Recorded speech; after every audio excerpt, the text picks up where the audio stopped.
Well, I see that there are a lot of white supremacists and racists that have made it to my comment section. So this is going to be one of my first long form videos.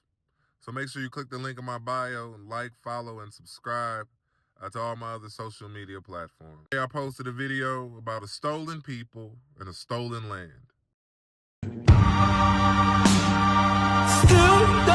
Well, that's very interesting, but I just wanted to tell you that Walmart now has bow and arrows for sale for $99. So you could go there and buy you one, and then you could practice so you could be better at the skill that your ancestors apparently didn't master. Wait a second. You do know that the same people that stole his ancestors' land are the same people that stole our ancestors from Africa.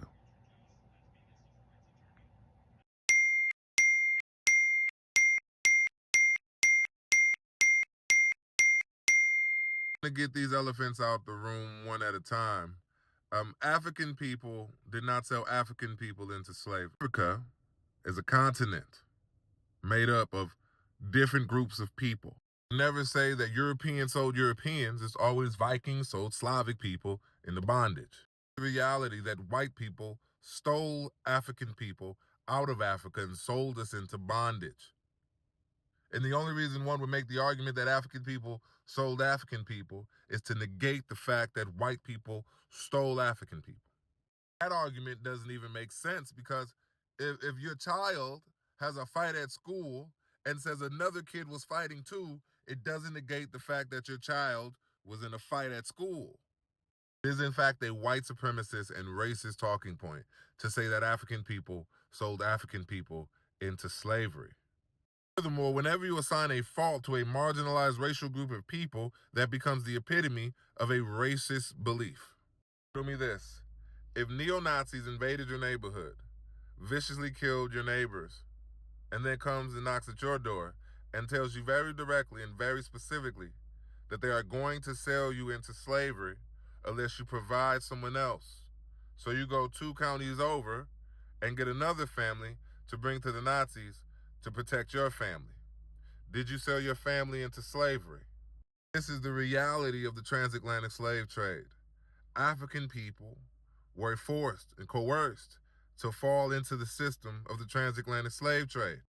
Before you jump in my comment section saying I'm lying that that's not the truth, the Catholic Church signed a Papae Bull in 1452 under Pope Nicholas V that consigned Saracens and pagans into perpetual servitude. This is what created what we now know today as the transatlantic slave trade. This was white people. It was a white man.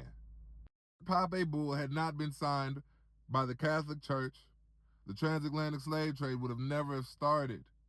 And since then, the Catholic Church has even come out and apologized for starting the transatlantic slave trade. So argue with the Pope. Papae Bull in the 1490s, you had another called Intercontaris.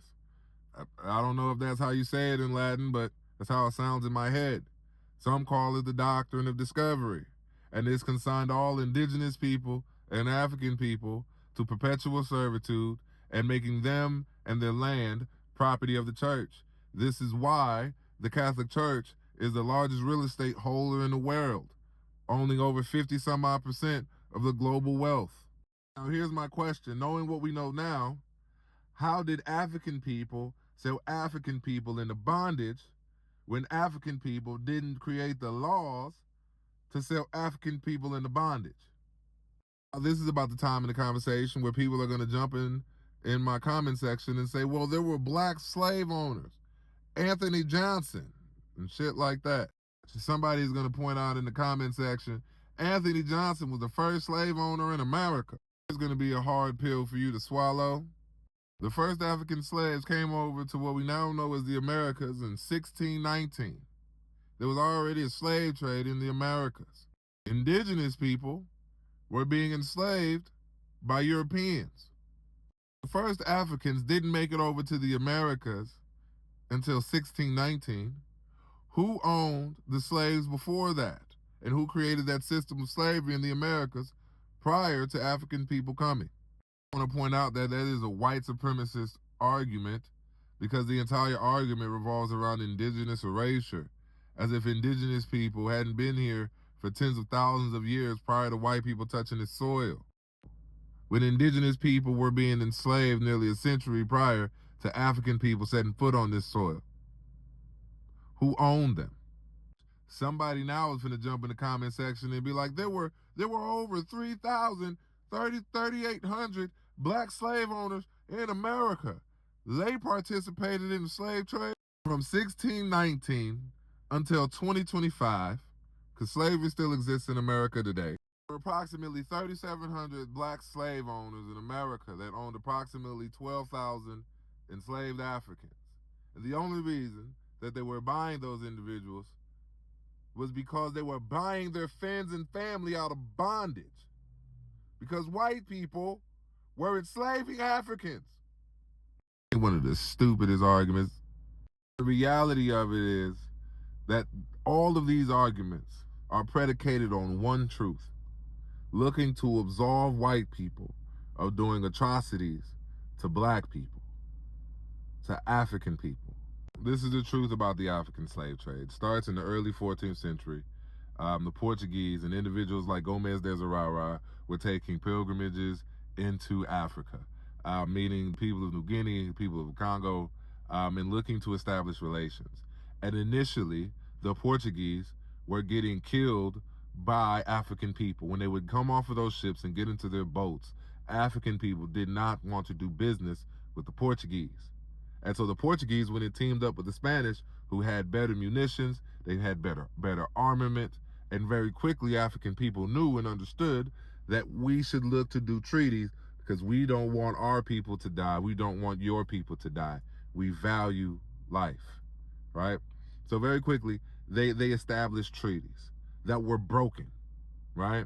That were broken because Europeans would go into Africa like thieves of the night and steal entire black villages. You had people like Sir Admiral John Hawkins, who on his first trek into Africa stole 300 people. Okay, you have kings like King Alfonso I, King Nzimba Mbembe of the Congo, who writes a series of letters to European countries saying that these men of bad conscience are literally just stealing all of our countrymen. That is not African people selling African people into bondage. That is Europeans, that is white people selling and stealing African people for profit.